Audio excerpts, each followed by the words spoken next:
அனைவருக்கும் வணக்கம். Adam Smith அவர்களை பொருளாதாரத்தின் தந்தை என்று அழைப்பதற்கான மிக முக்கியமான கோட்பாடாக அவர் கொடுத்த வரிமுறைகள் அப்படிங்கிறத பற்றி நான் சொல்லியிருந்தேன்.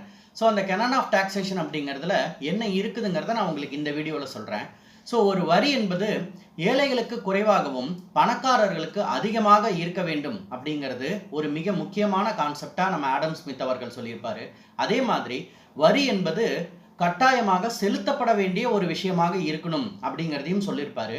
அதை செலுத்தாவிடில் அது ஒரு தண்டனைக்குரிய குற்றம்ங்கிறதையும் நமக்கு சொல்லியிருப்பாரு. அதை போன்று வரி என்பது மக்களால் செலுத்தக்கூடிய வகையில் தான் இருக்கணும், அதை கட்டாயமாக மக்கள் செலுத்தணும். இதுவும் ஒரு மிக முக்கியமான கோட்பாடு.